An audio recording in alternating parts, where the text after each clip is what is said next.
Okay, welcome to The Actor and the Engineer. My name is Paul James. I come from the acting background. And I'm Josh Knapp. I'm a broadcast engineer. Here we go. All right, so tomorrow the Oscar nominations are going to come out. Yes, they do. Actually, it'll probably be the day that this goes up. So when this episode goes up, the Oscar nominations will already be out, but I'm not a magic man. I need some time to edit. So Birdman and Whiplash will not be eligible for Oscars for the score. I tweeted it and I put it on Facebook, and I actually sent it to your page because I thought this is interesting because we have made it known on both those two podcasts that those were two of the prominent ones that should be nominated for original score. Yep. But they said that there's too much unoriginal material, but I don't know what the percentage is. I don't know if it's... I think it is a percentage because the same thing happened with Johnny Greenwood and There Will Be Blood. But there's a little bit of an urban legend about that. Have you heard this story? Mm-mm. Okay, this is the guy from Radiohead, right? Yes. Okay. My understanding is, and I don't know if this is the truth or if this is just a story I've heard, but I've heard this from a couple of people, that what's the guy's name? Johnny Greenwood. He purposely put things in to the score so he wouldn't be eligible for the Oscar. Okay. And I thought to myself, and my initial reaction to that was, that's a tad bit borderlining pretentious for me. Because if you think your score is good enough to get an Oscar nomination, so you purposely put something in there so you wouldn't, but you're anti-Oscars, but you think your score is good enough. So we can't lose. Right. Well, not only that, but if you're anti-establishment, I'm fine, and you think the Oscars is a ridiculous game, I'm fine with all of that. I see that. For me and you, we've talked about the Oscars bring us movies that we might not have been open to or have ever known anything about. I keep using Beast of the Southern Wild, which was spectacular in my opinion. But I would have known nothing about it until way after the fact if it hadn't been for the Oscars. That said, I don't know whether or not this story is true or not, so I can't really say how I completely feel. But if he purposely left things out so he wouldn't be nominated, it's sort of a backwards edge.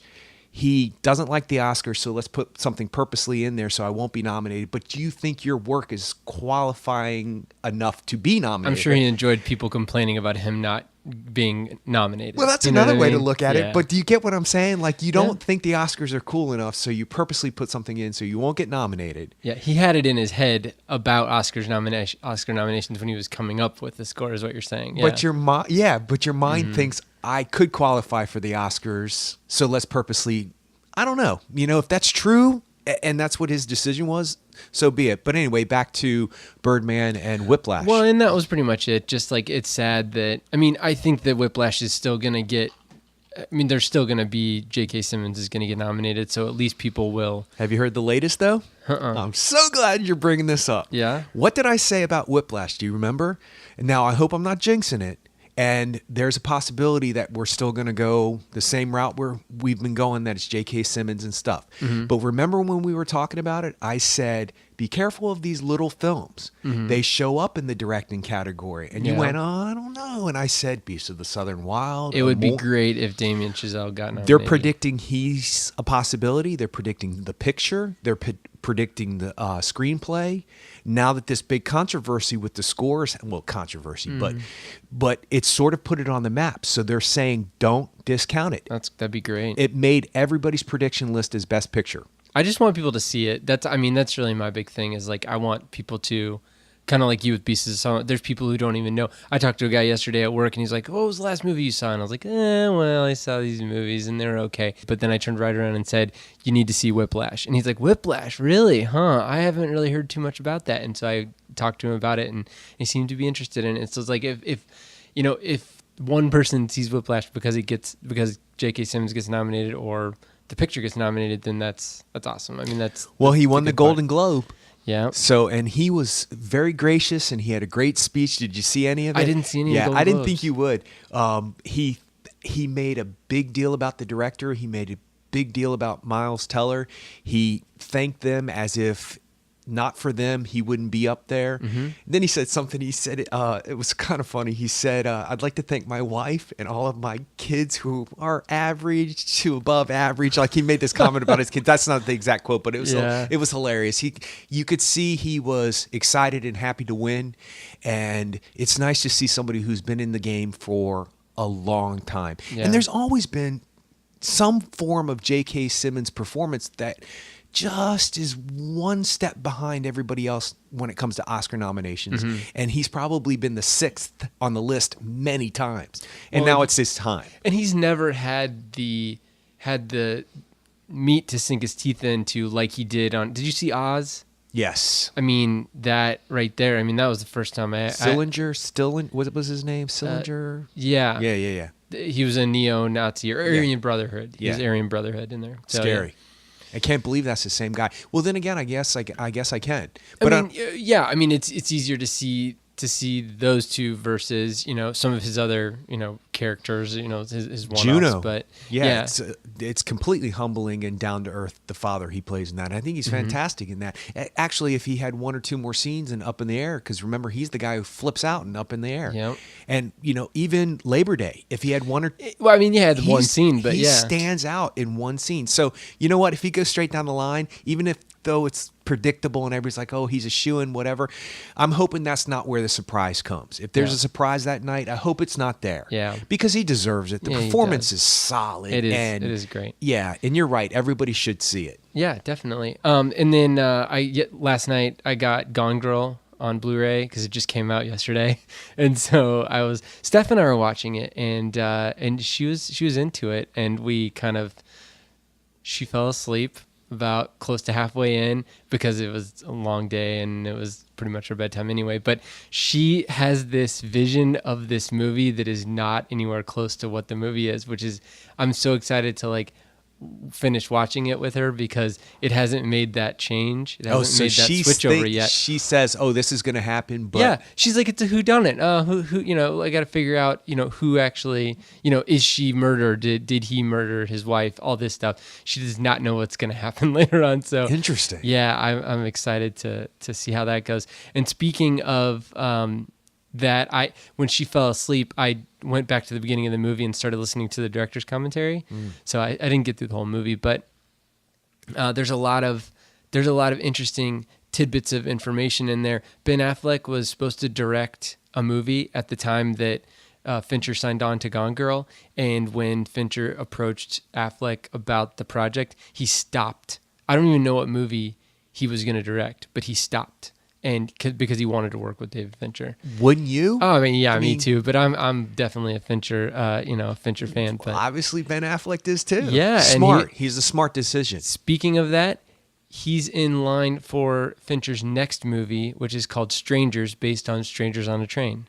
What? This was just announced yesterday, and Gillian Flynn, the writer of Gone Girl, of the novel and the movie, she's in talks to write it.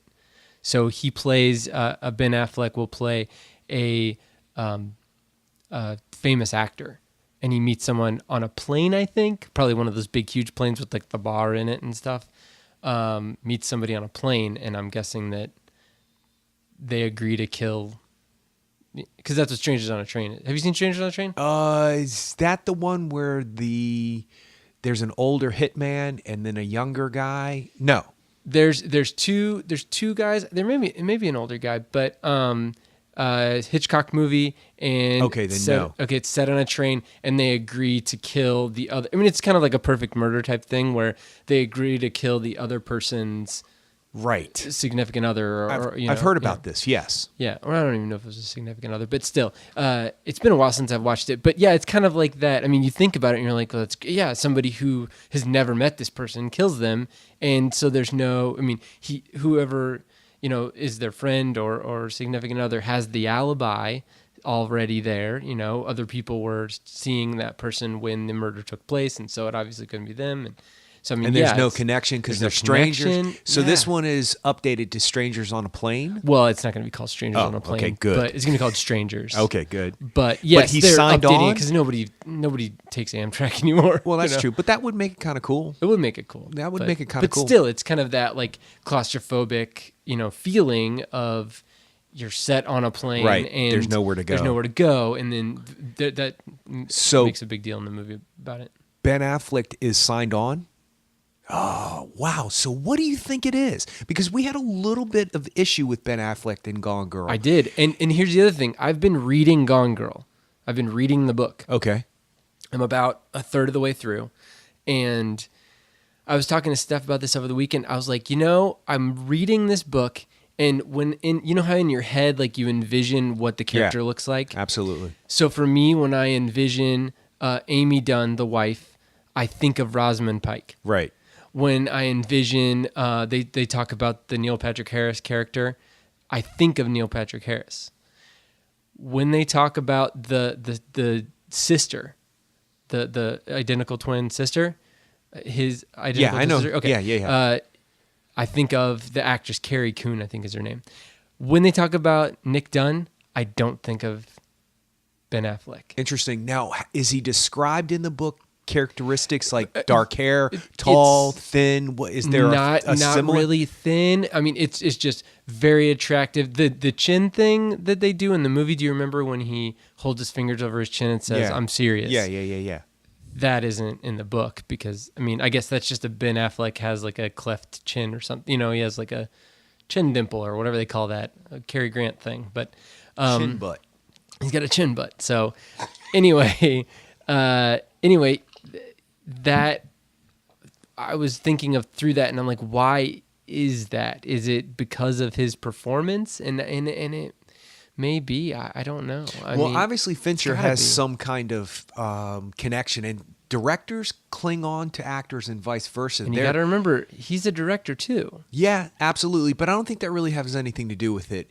I think that you just click with certain directors and vice versa. And there's just a language that can be spoken or unspoken. I mean, DiCaprio is working with Scorsese again, but this time with De Niro. Well, that's for like. Mind blowing. Do you know what that is though? I know, that's but an it doesn't advertisement. matter. It's a commercial. But it's still cool. It's Did you know still they're each getting cool. paid $10 million for As it? well they should in the well, I mean, dude, that's the level that they're at. But it's not that kind of money to you and I is life altering. That kind of money to them is a paycheck that puts them at a certain status, which gives them the power to get things made. But it's a short film, though. It's not. It's probably like a 10-minute thing. But it doesn't make a bit of difference. It's about a name. The name is attached to it. So Yeah. if without Leonardo DiCaprio making $10 million for this short film, you should have seen your face. You're like $10 million. Well, no, I guess it's an advertisement, and maybe it's just the stigma of. And I know like Brad Pitt's done, commercials over in Japan and stuff. It's just they don't. I mean, because he's done commercials here too. Did that weird Chanel commercial, it but fell backwards. yeah, but still, I just don't feel like they need to do that. Leonardo DiCaprio doesn't need to do a commercial. Do you know what I mean? But we cannot conceptualize what world they are in. Now, without Leonardo DiCaprio's name being what it is, could he have gotten The Wolf of Wall Street made with the financial backing that he got it made with Martin Scorsese, with everybody in place and gotten all these people paid?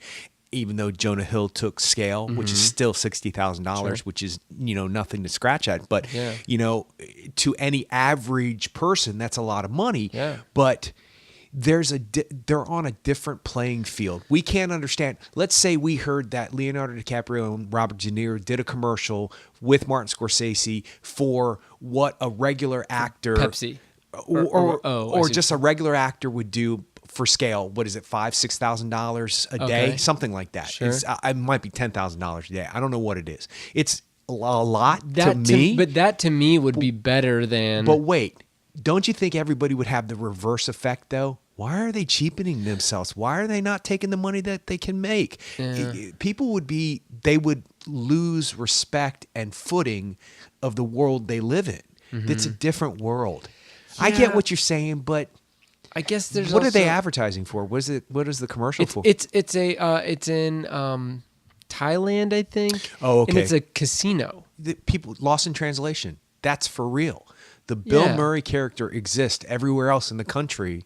I think, isn't it somebody really famous who did like a blue lipstick commercial, like George Clooney or something in another country? Probably, yeah. I mean, so And that's, I guess that's... so what's the difference? If you hide it from America, you're not selling out. But and if that's you do, where I'm trying to square in my head. I'm trying to like, I guess I just like it when, you know, when they do these kind of cool indie. I mean, Brad Pitt is now gonna. So he does a Heineken commercial, or he does a commercial over in Japan, and then he turns around and does the assassination of Jesse James by the coward Robert Ford. He's the reason why that movie got made.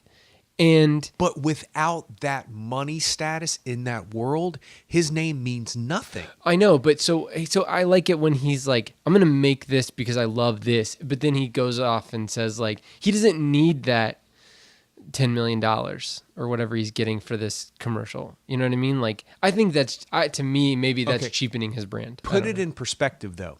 You get paid a certain amount of money a year to do what you do. Mm-hmm. If somebody came to you next year and said, you know what, I think you're overpaid and I think you're selling out by getting this amount of money, we're going to lower it.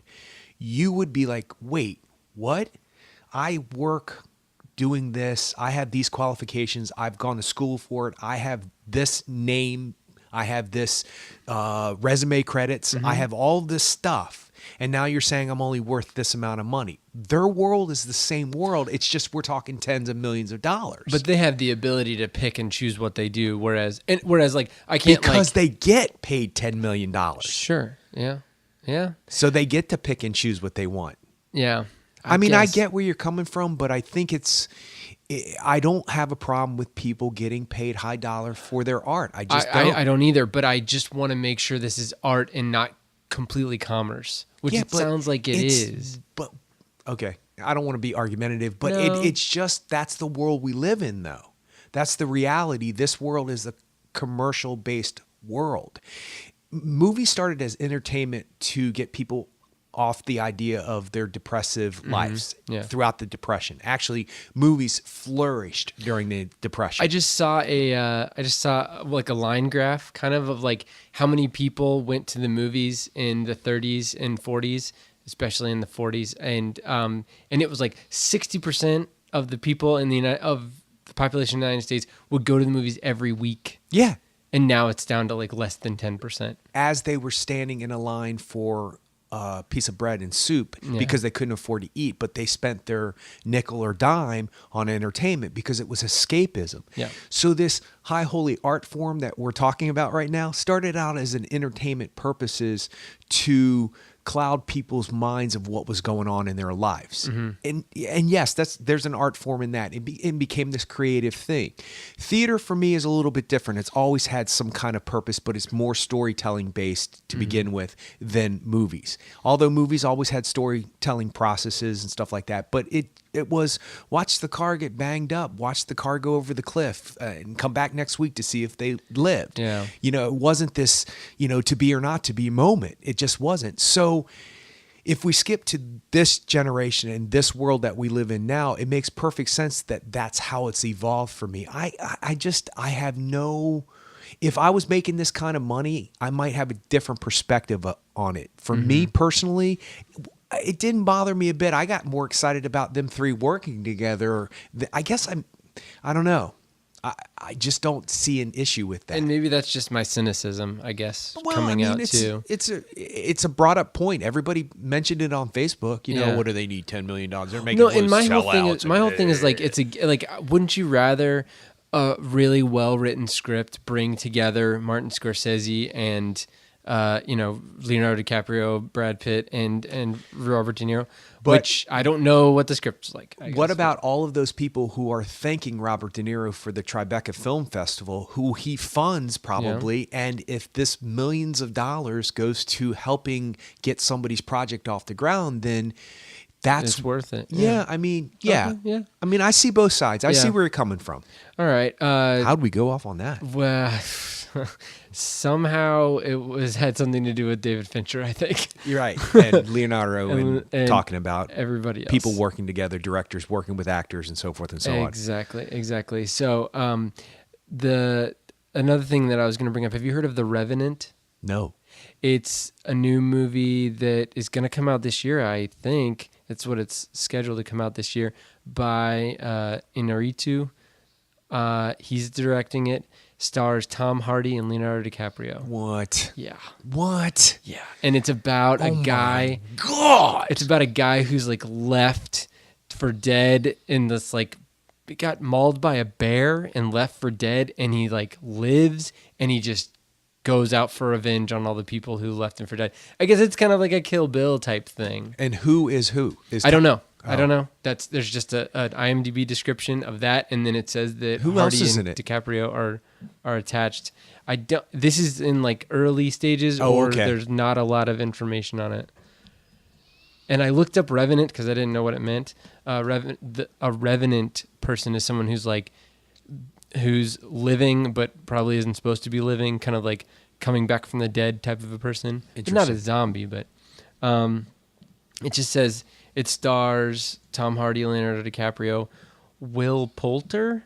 No, I don't know. Domhnall Gleeson. He was in About Time, Redhead. It was him and Bill Nighy could both go back in time. All the men in their family. Oh could go back in yeah, I time. like that guy. Yeah, he's really good. I Yeah. think he's been in a couple other things, but let's see. Wasn't he the older brother in the Harry Potter stories? I think so. I think so. Yeah. I think you're Yeah, right. I think he's Bill. Maybe. And then let's see. Oh my. Nobody else that It's mind blowing Yeah. thinking about the potentials of that. I know. It's exciting. And Emmanuel Lubetsky is the cinematographer. Same guy? Same guy. Yeah. And I think Inarritu wrote it. It's based on a novel. So, yeah. That's going to be cool. I'm Get used to excited. that person's name, man. We'll see it all day tomorrow. I just think it's great that he's turning right around and doing something else, because it seems like he had some space between his previous projects. Well, you he know. probably was worn out after Birdman.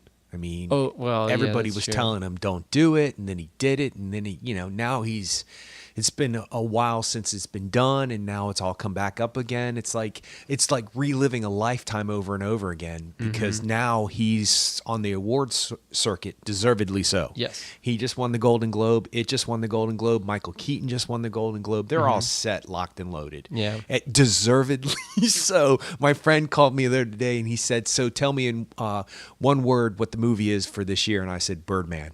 Yeah. And he was like, I've heard. And I was like, I'm telling you, it's special. And he keeps hearing all this stuff about Boyhood. Oh, I think Boyhood's probably going to win Best Picture. I'll tell you that right now. And I don't want it to, but I think it will. I'm going to blame you. Because I'm I going to said hold. that? Yes, of course. No, No. I'm kidding. I'm kidding. No, well, but I just that went seems completely. to- So you just silenced yeah, me. he just Yeah. went into this monk-like state. Yeah. Oh gosh. I. So I listened to two podcasts this week. WTF with Mark Maron. He's a comedian, but he has a bunch of people on. In 1 week, he had Richard Linklater and Paul Thomas Anderson on. Wow. And they're both really good podcasts for different reasons. But and we'll talk about the PTA podcast here in a second. The last thing I was going to talk about is I read last week that Steven Soderbergh came out with his media diary. I don't think he's released this in the past. Right. But he started at the beginning, January to December of 2014. He wrote down everything, all the media that he ingested over the year, books, movies, and TV. I think those are the three categories that he wrote down, and he breaks it out for all of them. And so we were talking about that last week, and we're gonna do that. Yeah. So starting tonight. Yep. After the podcast, we have to write down everything we do when it comes to a movie, a play, a book, entertainment. Yeah, and music's going to be tough for me. I mean, if I listen to a whole album, I'll write it down, but Well, I don't know. I think if you're listening to something in the car, that counts, because I know, but are you going to it's count your podcasts? Listening to your podcast? I wasn't going to, but I can. I think you should. Okay. I think you well, should. It's gonna be tough for like specific, because like I have a lot of lists of like oh, put it on shuffle, and I'm not gonna write down every. Oh single yeah, well that's true song. too. That's true. But if I listen to an album though, or like if I listen to a record, then Okay. yeah, I'll put that down. all right, it's gonna be interesting. Yeah, so I think that'll be cool, and we'll do that for a month, and then we'll come back and spend an episode and talk about, what we've kind of ingested, and I think that'll be neat. That'll be neat. It's gonna be interesting. Yeah. So let's get to the subject of the night, which is Inherent Vice. We spent all this time at the beginning of the episode, and I was just waiting for this part too, because we get to talk about a Paul Thomas Anderson movie, A new one. a new one. Yeah. And we've talked about a bunch of them, but How could you not? yeah, I mean, if you're minutely interested in film on any kind of level, he is without a shadow of a doubt one of the most interesting filmmakers. You could basically go out on a limb and say, and it's not that too thin of a limb to say of all time. He's very interesting on so many levels. Mm-hmm. But in our lifetime, there are a few that have stuck out. Yeah. And he is definitely in that tree. yeah, and he's curated his output, and I think he doesn't just churn and burn movies. He picks something and he lives in it, and then he moves on, I think. And that's the hardest part for me, I think, with this movie, is that he's moving on and I'm not ready for it, I don't think.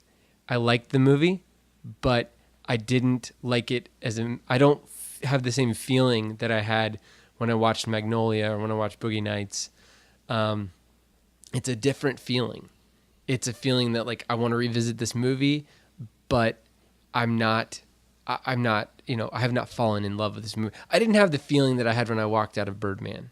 You know what I mean? That Birdman feeling is elusive. similar. It's similar to the Boogie Nights and the Magnolia feeling, and even the Punch Drunk Love feel. I feel like I got that movie the first time, and every time I've watched that movie, I just get more of it. It absorbs into me more. In this movie, I didn't. I mean, it's a difficult movie to follow. I'll tell you that right now.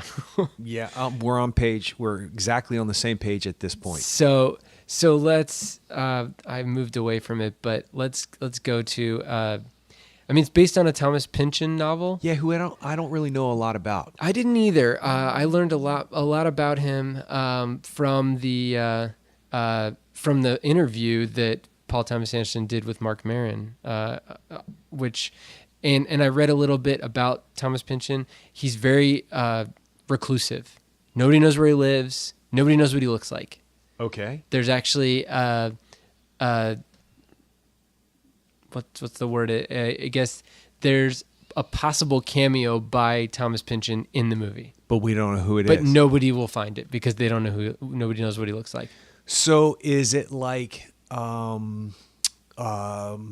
Catcher in the Rye guy? J.D. Salinger? Yeah, I don't know why I just Yeah, I think so. And I think that from what it sounds like, Thomas Pynchon has a view of the world that's very, it's very conspiratorial. I'd He say thinks that people are out to get him. I can see it in the film. Yeah, and Okay, but wait, what's his claim to fame? What put him on the map? Does he have a specific he book has that was a popular? couple of books, yeah, that were. I don't know if popular is the right word, but that people know about. And this novel, Inherent Vice, just came out in 2009. He's been writing since the late 60s. Okay. And he was kind of I think he was a mathematician or something like that. And then he went into writing. Has maybe he any of wasn't a his other mathematician. books been made into films? No. Okay. This is the first book to ever be made of his books. So he has a cult following, and he's known. He's making a living as a writer, but he doesn't want to be making $10 million for a commercial in Thailand with Leonardo DiCaprio. And Yes, he's pure art. you can kind of tell. You can kind of tell by the way that the movie's structured. Yeah, and I was just going to give a quick, I mean, it's hard. In 1970, drug-fueled Los Angeles detective Doc Sportello investigates the disappearance of a former girlfriend, or as they call it in the movie, his former old lady. Okay. Or no, his ex-old lady. I was wondering how they were going to condense that. That's better than some of the other IMDb,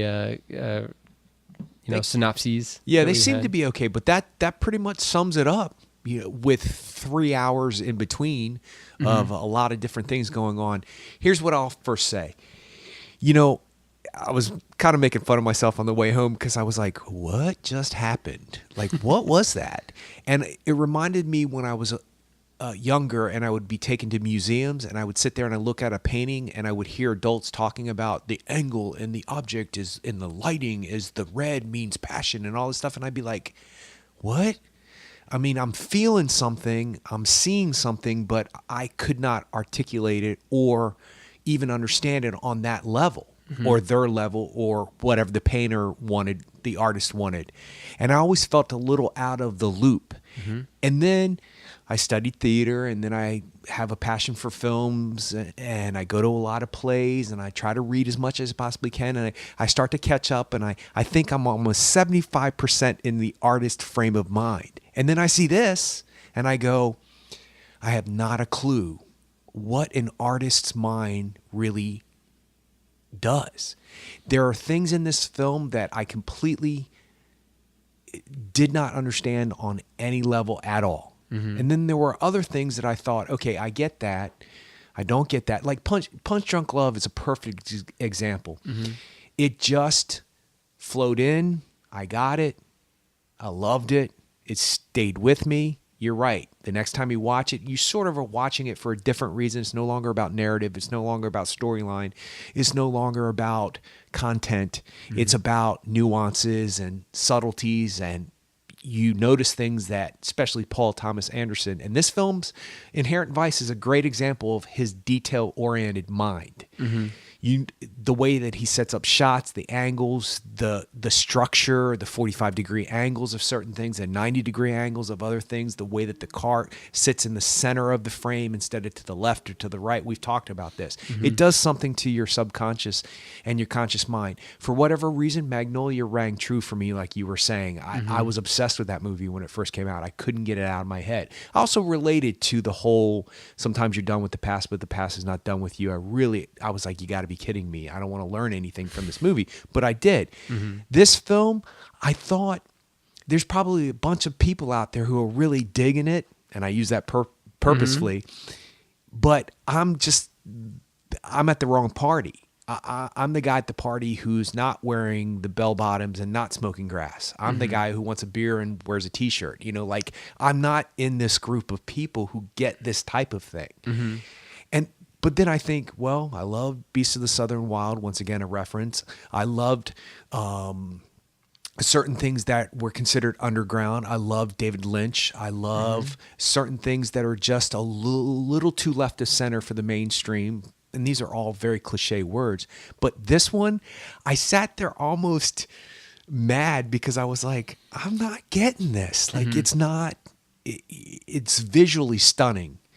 And you can see the artistry, but I think I'm on the same page with you about that. I didn't feel it. I wasn't in the moment. I didn't take it away. I haven't thought about them since. Oh, okay. It's always See, now I have, because I wanted to. So in the moment of watching the movie, I'm trying to keep together all of the names, and that's a fun exercise for me. Like, it's a challenging exercise for me, is to keep track of all of those, and like they said this, and this person, you see him here, and you start seeing how things interconnect, and that's, I mean, when you look at Magnolia and Boogie Nights, I mean, that's what he does in those movies. He's got all these disparate stories, and then especially Magnolia, and then they funnel together. They kind of like funnel down into a single story. Absolutely. And this movie isn't necessarily exactly that. You have a single protagonist, and you are seeing things with him and dealing with things in real time with him, and you're trying to keep up, and so that, I think, is also, it's also a fun exercise to go through.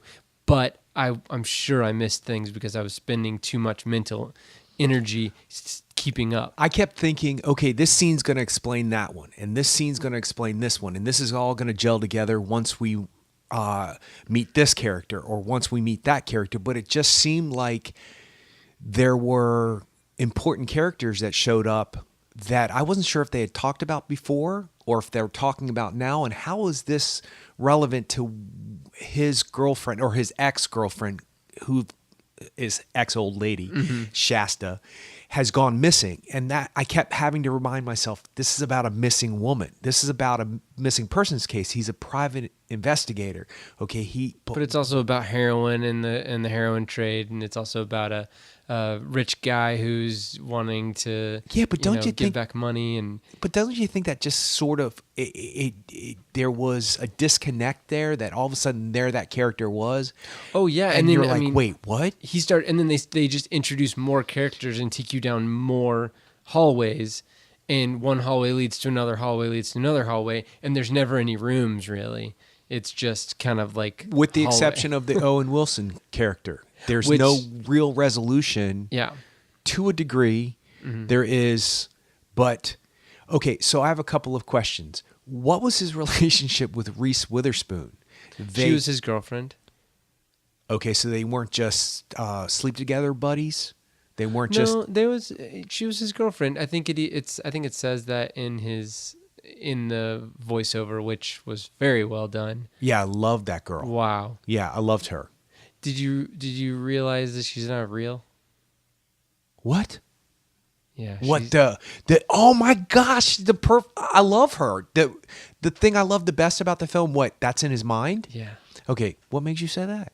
Because he's in the car, she explains to him some things. Yeah. So there's a shot. It's a 2-shot with her. It's on the passenger side. He's driving. Yeah, I saw that and I was They like, switch- wait, what is this? They switch to what should be a 2-shot of him driving with her, but she's not in the passenger seat. Okay. That's okay. No, I didn't get it. No, I didn't get that. So, who is that actress, first of all? Second of all, Yeah. she's going places. Yes. So, and who is the Shasta woman? She's something else too. Sam Waterston's daughter. What?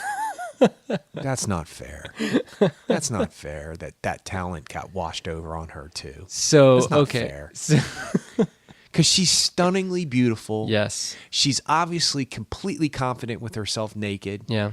She looks great naked. She plays a scene that is as, It's the most difficult scene of the movie. and it's as strange as the last scene is in There Will Be Blood. It's Yeah. not as epic in its ending, but it's as, I don't know the word, off-putting, distasteful in a cool way. But it's uncomfortable. But it's uncomfortable in a the only person who's uncomfortable is the audience. Well, I think- and the Joaquin Phoenix character Doc is a little uncomfortable, but he's not uncomfortable in the way that we are uncomfortable. But did you know that shot was one? Or did you know that scene was one shot? I realized that. Yeah. I realized that halfway through how naked she was, because she's Yeah. naked the whole entire time. Yeah. And I'm always curious about what that's like. Like, what would that be like, especially in the HD world? Obviously, this woman, she's stunning. She has nothing to worry about, physically. I guess you could nitpick if you wanted to, because that's the world we live in. But it's amazing to me that somebody is so focused that they're not standing there going, I'm completely naked. What am I doing? She's completely there in the scene. And I'm just now realizing that if it had played out any other way, it would not have made sense. For some No. reason, as an audience member, you kind of know where it's going to go. As soon as she kind of sits next to him, you know she's going to be in his lap. Then when she goes on his lap, you're like, wait, he's going to spank her. Spoiler alert. Well, I mean, that's what happens. No, yeah. It's what happens. This isn't the only scene that's in the movie, obviously. No, I mean, it's there's- not, but, it's I a- mean- it is a powerful scene, though. Certainly a scene that will get people to go see the movie if you hear about That's it. probably I true. mean, it's definitely perplexing in the same way There Will Be Blood is.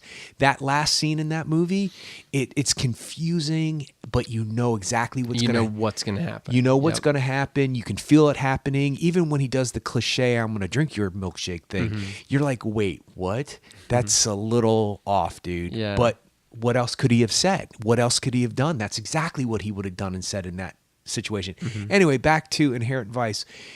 It seemed like moments that were strung together, but what was the narrative and the purpose? Was the purpose for him to find himself? I mean, maybe No. maybe I'm looking at it too literal. Yeah, I think you need to look at it more like a Philip Marlowe novel. Yeah, but see, I didn't get that.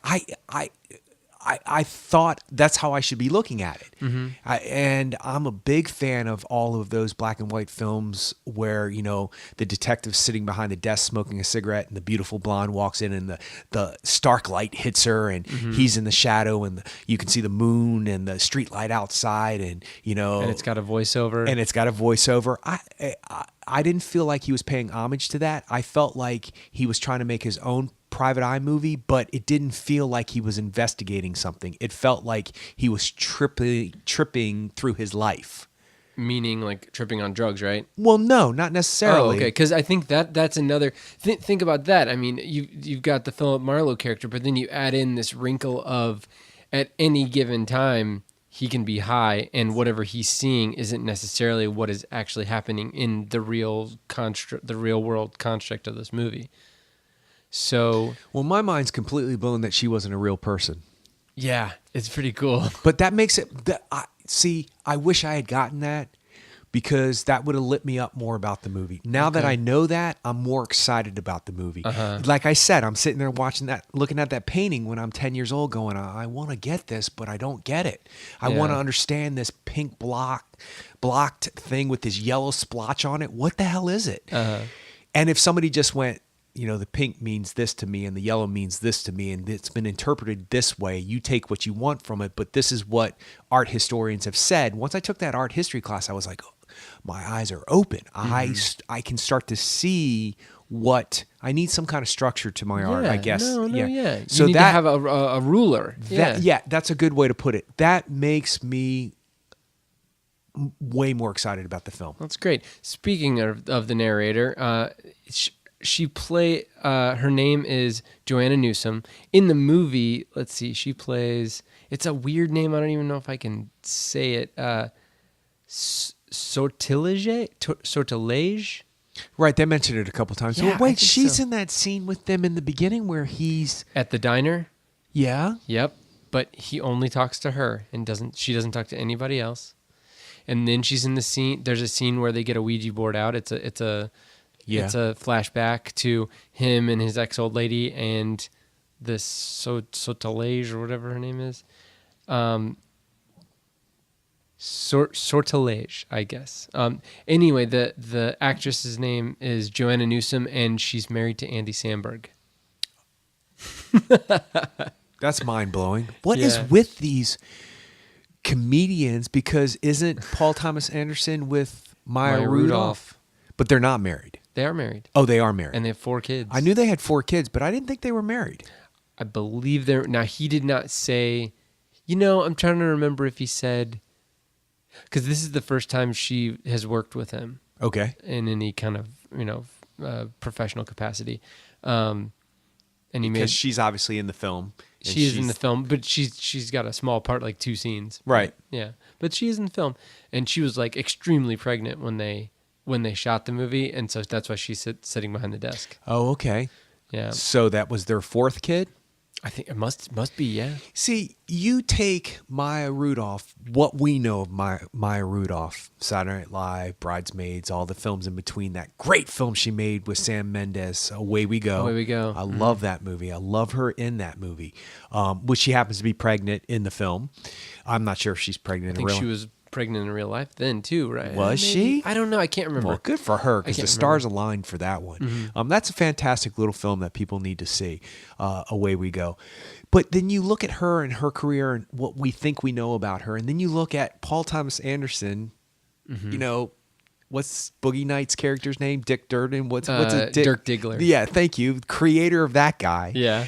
And you put them together and you go, Paul Thomas Anderson and Maya Rudolph, from what we know, probably wouldn't even chat at a party together because obviously opposites attract. Well, from what we know. Yeah, and actually he was really involved in the Largo scene. There's a place in LA called, it was a theater, I guess, called the Largo Theater, and they did comedy. This was like late 90s. They did comedy there. They did musical performances. Michael Penn, the guy who did a lot of he did some score for Sean Boogie Penn's Nights. brother? I think so, yes. Okay, yeah, he is a musician. Yes. So Michael Penn, Fiona Apple, that's where because they used to date. I don't think they were married, but they were definitely exclusively dating. Yes, during the Magnolia time. During the 'Cause Magnolia she was time. on his arm during all the awards and everything. Yeah, and she's Now, even see, that makes more sense to me yeah. on the outside. Mhm. But there's other comedians. Patton Oswalt was in Magnolia. Paul F. Tompkins, who's another comedian, he was cut out of Magnolia, and he was in There Will Be Blood for like 2 seconds at the very beginning. And so there's that whole culture that he was a part of, just like from being around those people, and he's integrated those people into his stuff. And he knew John C. Reilly, who was a comedic actor, and he was a improvisationalist, that kind of a thing. So yeah, he's been around there, so I can see him running across Maya Rudolph. But it's just neat that he was that they got together, and they're obviously happy. It makes sense to me because it's sort of, from what we can see, the superficial parts of what we see of them, it's sort of, they balance each other out. Yeah, He's very artistic, if you will, for lack of a better term, and she's a comedian. Although they say most comedians walk in a very dark light because the truth is what they walk in, and it's a hard place to stay. So anyway, back to the movie. Yeah, so back to the movie, and it was an interesting weekend and week because so far I've seen a new Paul Thomas Anderson movie, and I'm rewatching the new David Fincher movie, and these are probably my two favorite working directors right now. And I feel like PTA is probably pushing forward with what he wants to do, and David Fincher seems to be happy with where he's at. Like, I don't feel like David Fincher is forging any new ground in an artistic manner, but I think technically there's a lot of stuff that even from listening to his director's commentary that is so infinitely interesting to me, and he's really pushing new ground with how he makes the movie. But as far as the touchy-feely side of the movie, it doesn't seem like he's moving or changing or enhancing any of that side. And I still love it. I love Gone Girl. I think it's, and you didn't like it as much, but I had some issues with it. And maybe that's what it is. Maybe it's that he's not, pushing in the same way that Paul Thomas Anderson is saying, like, you guys expect Boogie Nights or, even There Will Be Blood. I mean, you can kind of say, like, well, I mean, look what he did with There Will Be Blood, and then he turns around and does The Master, and then now he's doing something that's completely... They all sort of have a same feeling, but they're completely different subject matters. That's what I think.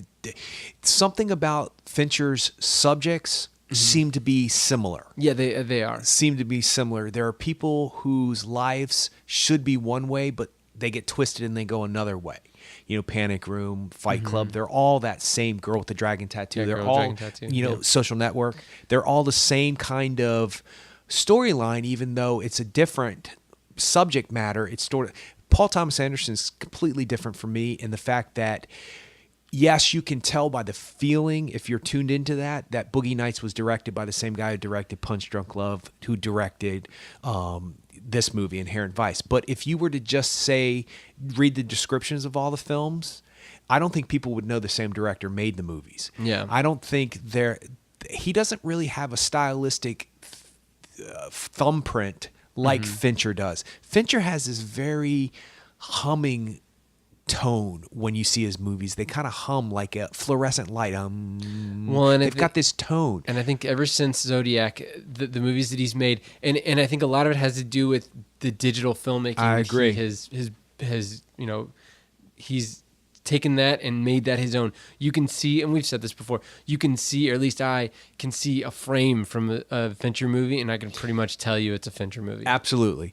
But could you do that with a Paul Thomas Anderson film? That's the thing. No, I don't think so, because of the way that he makes movies. And he did talk about this in his interview, is that did the movie feel kind of grainy to you? Yeah, but I thought that was because it was the 70s. I was okay with that. Exactly, and I loved it. I loved that. I felt like it was the 70s, and I was in a 70s, movie theater as much as I could feel that. But and so I was okay with that. Juxtaposing that with the pristine frames of Gone Girl, or even like Theory of Everything, or the Imitation Game that we saw this past week. those movies have a crispness to them, even in, how they look. But this movie, I heard in his interview, he talked about using a particular type of film stock that there's only a certain amount of anymore, like old film stock, and using old cameras to shoot it. I mean, it's that kind of stuff that he's doing to foster this feeling, this environment, and make it look a certain way. And he's doing it in the old school way. He's not putting it into a computer and saying like, hey, let's make it look like the 70s in the computer. He started off with that, and I like that kind of stuff. I mean, he's trying to be true to that feeling and get everybody in that mode, I think. So I agree 100%. I think that I said it earlier, his eye for detail you can't compare anybody to him. And I'll give you an example in Inherent Vice. And I think this is almost to a fault, but it's a compliment at the same time. When Joaquin Phoenix is driving up to the, I guess, whorehouse, for lack of a better term, the flags that were over the circle, you could tell that they were meticulously measured, that they were 5 feet by 5 feet by 10 feet long, and they were strung up so they all were evenly spaced. Yeah, they were evenly spaced, and he even does a shot of it. But did you notice when he does the shot of it, it's as if it's from the middle point down, and then the flags came down to the center of the frame of the film, and they were flapping in the wind. And that's cool, because what it does is it gives you an atmosphere, because that's what he's hearing, that's what the character's hearing, and that's what he's seeing. So you're getting all of that atmosphere.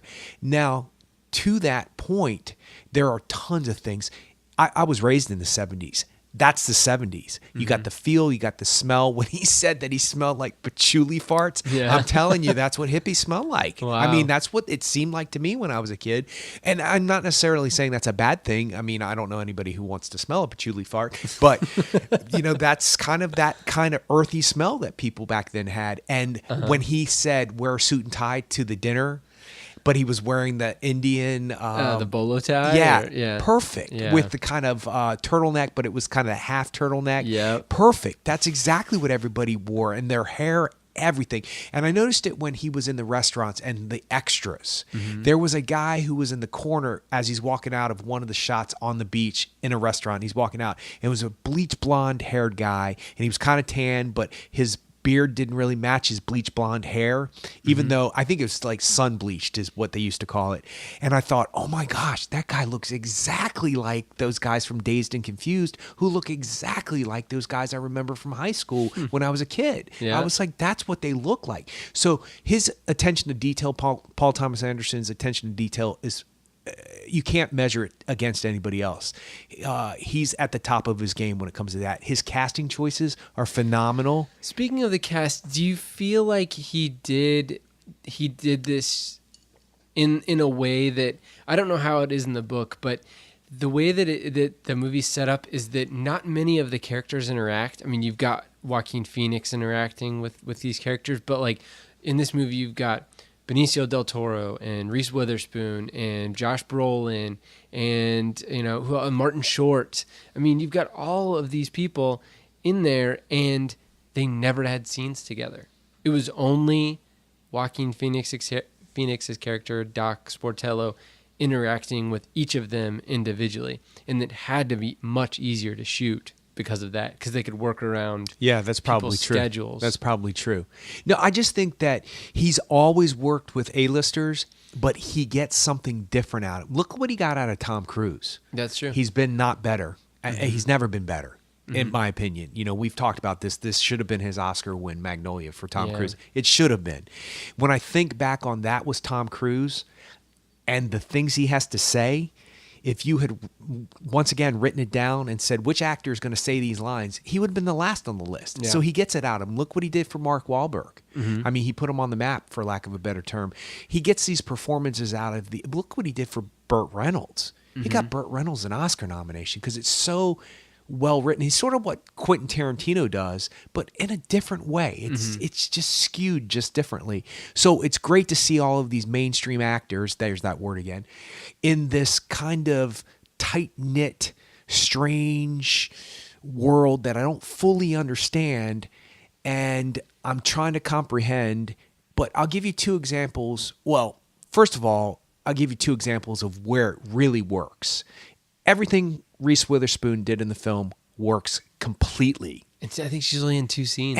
And didn't you want her to come back again and Yeah. again and again and again? Her phone call, She's in 3 scenes. perfect. Yeah. The stone scene where she's after they And look how much different she looks in that scene versus when she's at her office. and when Yeah. he walks in, surprises her, and she gives that kind of undercut look to him, like, "What the hell are you doing?" I think she even says that, and then he was like, "What the hell am I doing?" And it goes back in that banter, and then there's that pause, and it could have been a very mugging moment for her. She's actually, I think, better in these films than she is in her high profile films. Like she did Election. Did you ever see Election? yeah. She's fantastic. But she's in that. over the top in that movie. Yeah, but like, she's but it's way more character driven than Yeah. a lot of things that she's done, which she's now stepping. I mean, she did all of her big budgeted films where she's made her name. Sweet well, Home she got Alabama. an Oscar with Joaquin Phoenix. Absolutely, which I kept thinking to myself, there is nothing about these two people in Inherent Vice that are reminding me about the other two people. There you go. And that's a big deal. Everybody's credit. Yeah.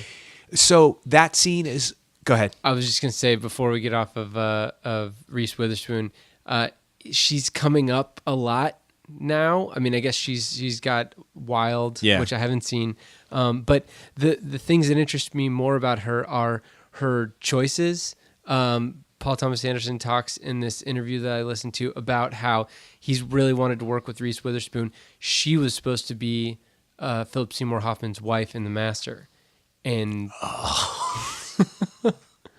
and things didn't work out. Wow. Also, she bought the rights. Her production company, or she has a little production Yeah. company, bought the rights to the Gone Girl novel, and she got David Fincher lined up for that movie, and she spoke with him. She was wanting to be the wife in that movie. She spoke with him, and he convinced her that she wasn't right for the part, and she agreed. He was right. He was right, but she also stayed on as a producer, and she did her job as a producer, and it's a great. The decision was made, and the right decision was made. Yeah. What I'm sitting here mind blown about is the fact that nothing against Amy Adams. I love her. I love everything about her. I always have. I always will. All the way back to Junebug. She had me there. I'm done. I'm done. I'm always going to love her. She's been great in things, and she got an Oscar nomination for The Master. And a lot of people were like, well, she did a good job. She did her job. She wasn't that outstanding. I now cannot think of her in that part. I'm going to think of what Reese Witherspoon would have done with it. Wow. It would have been almost a little bit more interesting. I think it might have been a scheduling conflict too. That was I can't remember.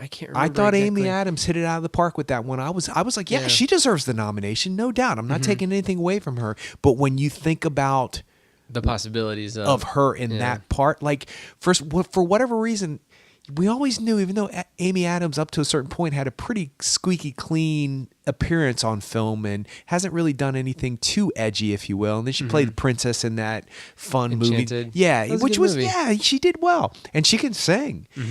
But you always kind of knew there was something creepy back in there. There's something in there. You saw the American Hustle coming. You saw it coming. You saw the Master coming.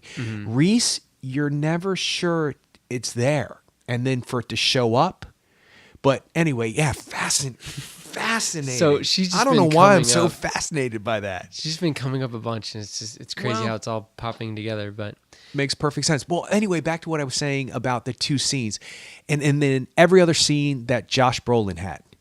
It could have been, he is something else. yeah, and He is something else. PTA talks about him, and he says that he's like the dying breed of leading man. Like he is the Gary Cooper, that kind of he can handle those types of movies. And you think about him in Labor Day, like that is that kind of an actor.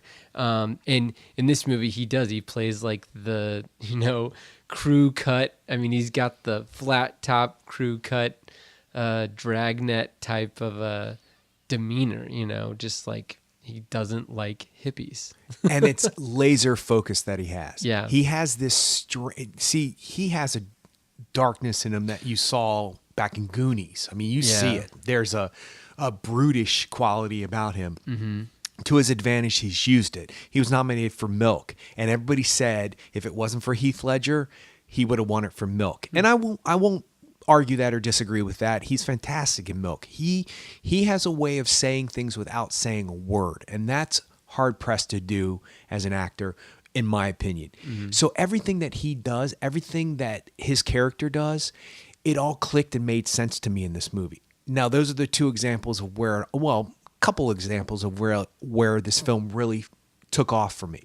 Now he made choices. The other side of that spectrum is that he made choices, PTA, made choices that I went, what? Wait, why did you do that? Why did you decide to put that cut in the film? I'll give you the two examples.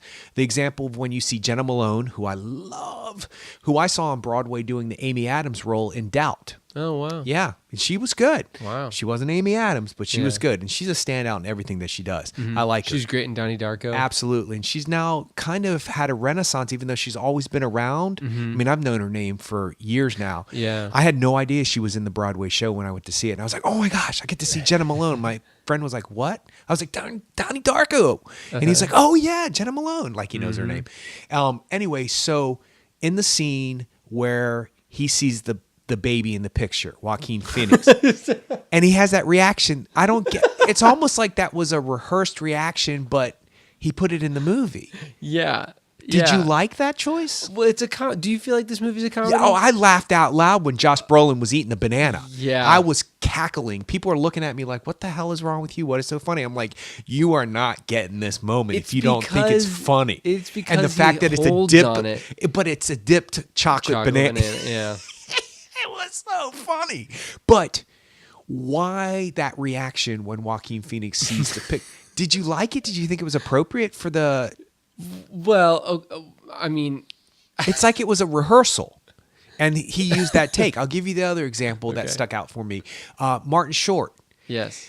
He's interesting. He's a little bit of character in this. He comes in. He's a little Martin Shortish, if you will. Yeah, no, he is, and he mugs too. Like, And that's does the fine. Martin That's fine. Short, That's you fine. know? But why? We get that you're leaving the room to go have sex with this girl. Why do you have to drop your pants? That's great. Oh, I thought it was good because But isn't that what you expected? But he talked about that exact scene in this interview, and you should listen to it because he was excited to be able to do that because somebody like Martin Short can sell that in a purely comedic thing. So what's the other comedy that PTA did? It's Punch Drunk Love. And was there any overt comedy in that?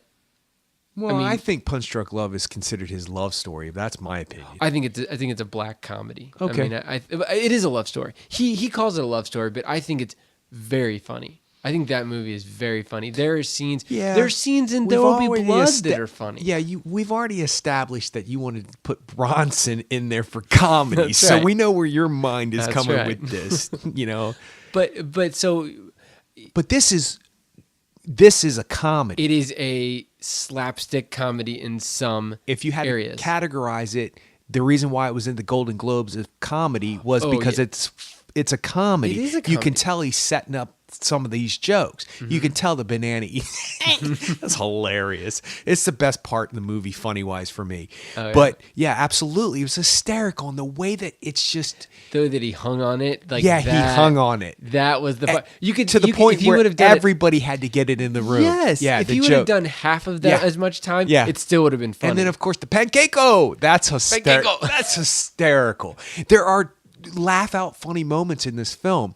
But for me, Martin Short dropping his pants and walking out the room was such the choice that So you it took you out. expected that person to make Okay. and expected for the director to expect from him.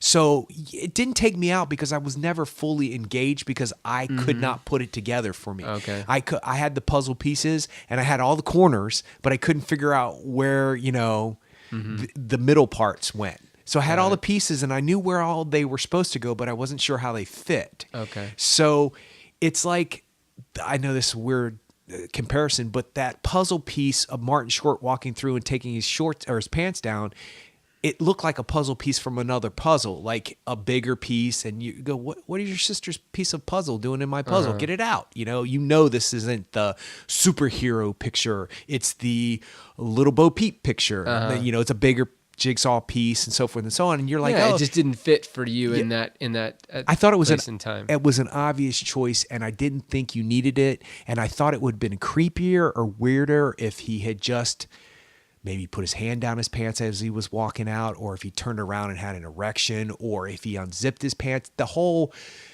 slapstick niche of it. And I guess it's an ode to Martin Short's career. And that's maybe, fine. yeah. And that's fine. But it just, I just thought it could have been something different. Like, I don't understand why they made that choice. Yeah. So maybe I need to hear the podcast and hear the. Yeah, you should. I think it's a really cool podcast anyway, because he talks about Magnolia. Mark Maron, the host of the show, is like, that was pretty long, and Paul Thomas Anderson is like, yeah, it was, and he was like, and I if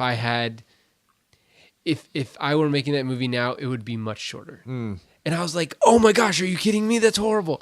But that's what I mean. Like, he's moving forward, and he can look back on something that he did 15 years ago and say, yeah, it was too long. I can cut a bunch of stuff out of that.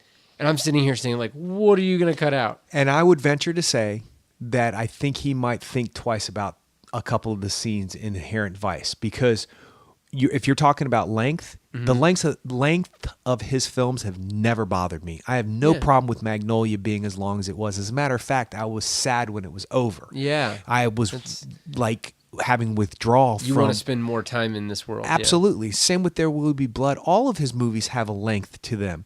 I thought The Master probably was just the right amount of time, but seemed a little bit longer for me because I didn't click as much with that film. And it's funny because Punch Drunk Love is the shortest of them all, and it's short comparatively speaking. I mean, I think it's like half the time of all of his other films. Oh, wow. I think we'd have to look that up. But this one to me had a little bit too much going on and too much length, and he could have condensed it and he could have fit it together a little bit better for me, but maybe I'm not understanding it. It sounds like because I read a synopsis of the book and he jettisoned some big stuff.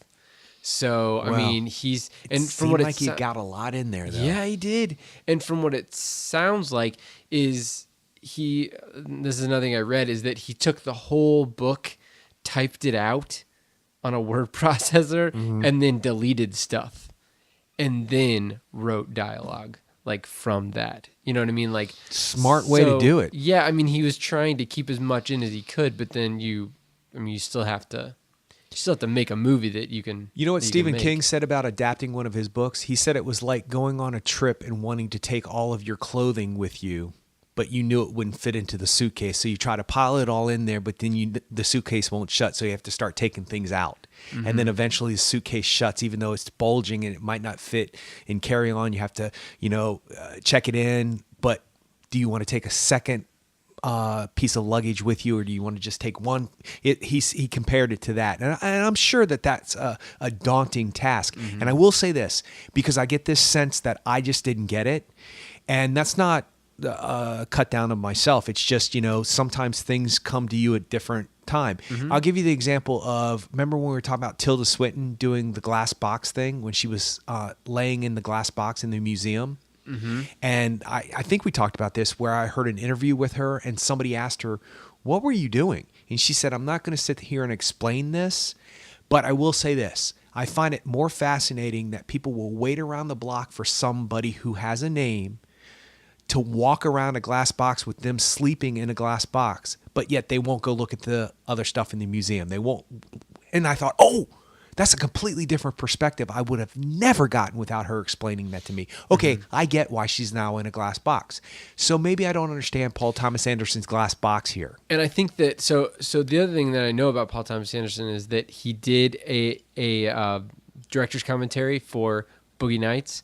And after that director's commentary, he's never done a director's commentary since then, because people started like saying, well, this is what you said on the director's commentary. And he was just kind of like, like, give me an example. What do you mean? Like, what he did for what did the scene mean? Like how did this work? And Mark Maron in this interview that he just did PTA was kind of trying to nail certain things down, and especially with Inherent Vice. I mean, PTA was, Mark was like, so what was it about? And PTA was just like, it's just about different things. I mean, he was trying not to be, and I totally get that, because he doesn't want to color. I don't feel like he should be required to say exactly what it means. But then at the same time, I can turn right around and I listen to every single David Fincher, commentary, and I get so much out of it, and I love him. So, but if I would have turned right around and listened to a director's commentary of There Will Be Blood, I think I might not have internalized it as much as I did. The best thing that I did was I read the script, not the production script, but the original script, right? Which had there's a whole part in there where he was impotent, and that was the hugest thing for me. And I was like, he can't have kids. Like, that was huge. Like, I don't even think he could, achieve an erection. That was huge to me. I mean, that informs the character so much. Absolutely. And it kind of unlocked that kind of locked box for me. And the more I see Inherent Vice, I'm sure I'll get more out of it. And I don't know if a director's commentary would fix anything for me necessarily. I'm willing to put in the time that a director's commentary could even possibly fix. That I can get out. I would get more out of it if I can, glean it for myself as opposed to being spoon-fed. So, well, I don't necessarily think it's being spoon-fed. But I do think that it becomes canon, though. Like, he said it, that means it's fast. I don't see it that way, because for me, Magnolia is about, sometimes you're done with the past, but sometimes the past is not done for you, with you. That's not what Paul Thomas Anderson said was the theme of the movie. No, he said it's about family. He said it was about, be careful what you say, children are listening, which is a song from Into the Woods, by the way. But that's not exactly what he said. But he said, be careful what you do. They will pick it up. They will take it. It's about the ramifications of what we do to our children, and so forth and so on. And when he said that, I was like, I see that. I saw it when I first saw the movie. I got it. I felt it. But for me, that's not what the movie means. So it doesn't become canon for me. It enlightens me and makes the young boy story pop a little bit more and the abused daughter story pop a little bit more. But if you think about it, it is exactly that. It's Cruise coming to terms with Jason Robart. I mean, Donnie, the quiz kid Donnie. Absolutely. He's finding himself. His family. Yeah, absolutely. If he had been nurtured or whatever. Well, and his parents spent all his money, I mean. Oh, man, that's such a drag, dude. Such a drag. That poor guy. Everybody in that movie has parent issues. Even the ones you don't see. John C. Reilly. I mean, there must have been something going on in his life. Well, even the way Felicity Huffman takes the kids in, or takes the boy into the studio, and when it's raining outside, and she's talking to him, she's like, oh, that's how your brain works, or that's how you do this. And, she's still talking to him as an adult would talk to a child, or a teacher would talk to a child. And this guy is obviously, the young boy is obviously way more, more intelligent than she's ever going to be. She's a working stiff compared to him. Yeah. Not to take away anything that she's doing, but so back to the point about it being canon, I don't so much mind for somebody to say, like I've said before, this is what this meant to the artist when they made it. It doesn't stop me from getting something out of it. If a song is about a political issue in a country I've never lived in, that doesn't necessarily resonate with me. Yes, I know that that's what the political view of the songwriter was. Yes, I know that's what Bob Marley meant when he wrote this particular song, or Bob Dylan wrote this particular song. It's, all about standing up to the man, whatever. But for me, it's about what I feel when I hear it, and it reminds me of what I'm feeling in my life at that time, so I'll relate that song to my life and somehow work that around my existence, and it enhances my existence, or it says, oh, you know what? Songs sometimes are neon lights indicating where my life is going. I know that sounds metaphysical and weird, but it's true. I can hear a song, and then the next thing I know, like a month later, something will happen, and I go, you know what? It was predicted in that song. call it what you will. You know, we're talking about trying to be understanding an artist's mind here. Maybe this is where my mind does fit into that category. But the long and the short of it is that I don't mind when people explain. I still can take my own. And I do believe this film just needs a tad bit more of it. That said, I am willing to invest my time in going and seeing it again, and probably seeing it again on DVD, and saying, hey, you know, you want to see something that might not make sense and you might not get, maybe you will like it, go see Inherent Vice. And then you come tell me what you thought so I can understand it from your perspective to anybody I'm talking to. Because people ask me all the time what I'm watching, what I recommend, all that stuff. I guess because I talk about movies all the time.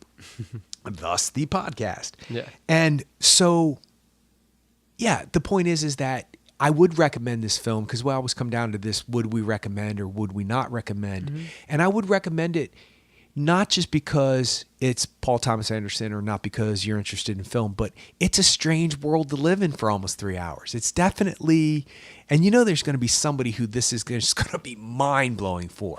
I'm just not quite there yet. Yeah. And I guess I would pretty much say the same thing, except I'm excited about seeing it again. I really am excited about seeing it again and picking up even more. And I'm just hoping that the through line, which obviously is not as important as I'm thinking it is, trying to connect the characters probably is not as important in the filmmaker's mind as it is in the audience going mind. And maybe I need to let go of that. Or maybe it will congeal a little bit more the next time I see it. I don't know. Yeah, I think that it seems like certain characters pop up when they need to, and that's kind of how the whole plot goes. It's like you go here, you meet somebody, you go there, you may meet another person, or you see another. And it's like, especially with the Owen Wilson character, he just kind of like shows up everywhere. I mean, he shows up all over the place. Even though he's supposed to not be around at all. He's supposed to be dead. Yeah. You know, I'll give you another example of where I was just a tad bit confused. I loved it. You know, the Last Supper image. Yeah. Okay. It almost seemed like somebody was talking with Paul Thomas Anderson at a dinner party and said, you know what? I bet you can't get the Last Supper image in one of your films. And he went, you want to make a bet? And this was a perfect guy.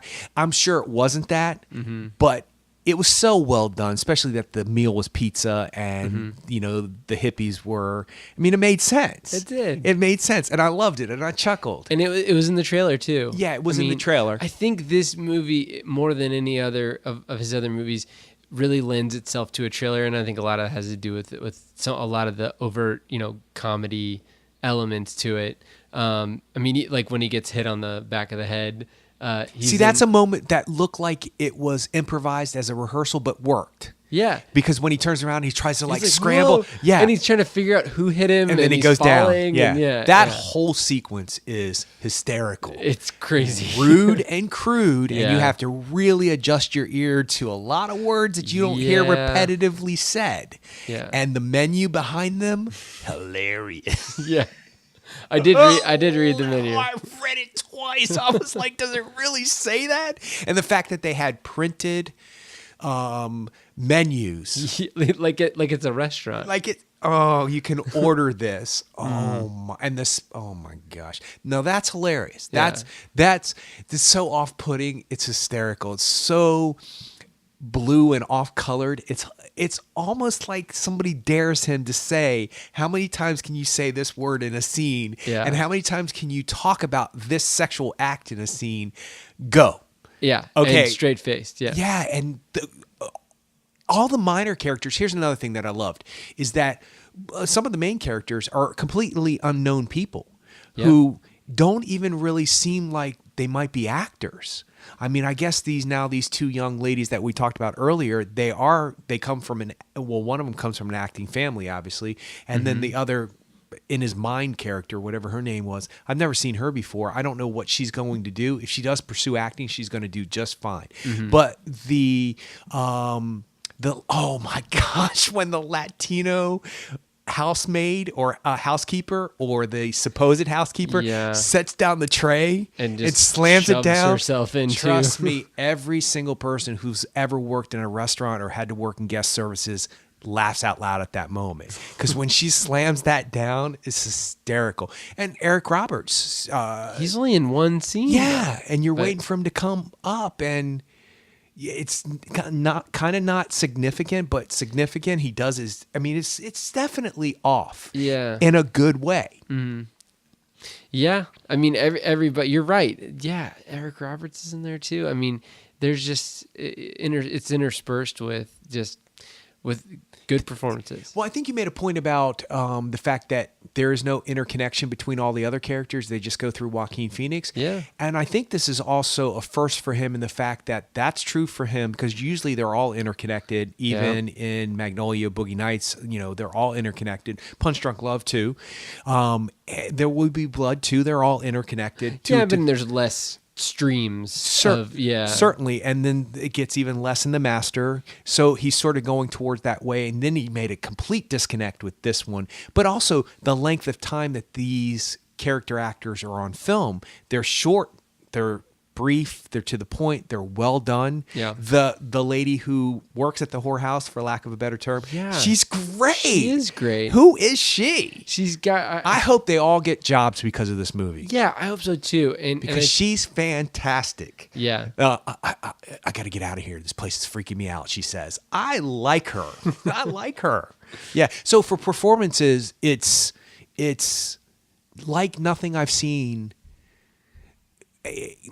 You can't say it's not like anything you've seen before because if you've seen a Paul Thomas Anderson film, you've seen these types of performances. Mm-hmm. But these shortened versions of these performances, I've never really seen before. So, good for him on that level. Definitely. All right. Well, did you have anything else that you wanted to say? I mean, I didn't think that I wasn't going to say go see it, but I'm definitely going to say go see it. Oh, you would say that? You wouldn't say that? No, I didn't think that I wasn't going to. So I see what you're saying. Double negative, I guess. I got what you're saying there. I will tell you this. Just recently, Josh Brolin's name has been coming up as a possible complete dark horse for an Oscar nomination. For a supporting actor? Yeah. Really? It'd be a nice little surprise. It'd be worthy of it, in my opinion. Didn't he get an Oscar nomination for Milk? Yeah. Okay. Yeah. Yeah. We just talked about that. Yeah. Yeah. But there's a possibility if there is somebody who surprisingly shows up that they're saying it could be him. Really? So we'll see. We'll see. So I just looked up the woman who played in the Oriental woman, I guess. Her name is Hong Chow. Yeah.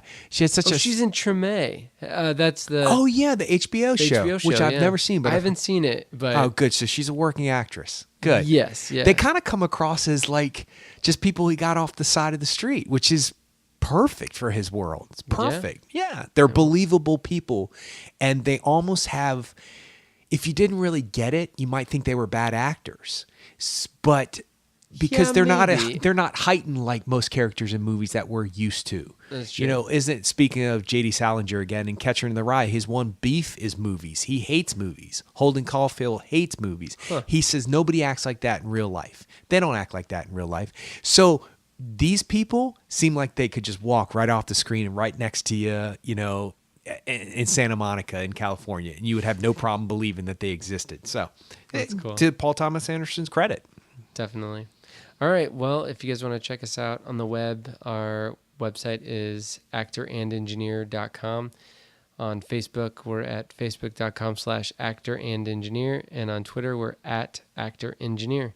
And we'll see you next week. Until then. Bye.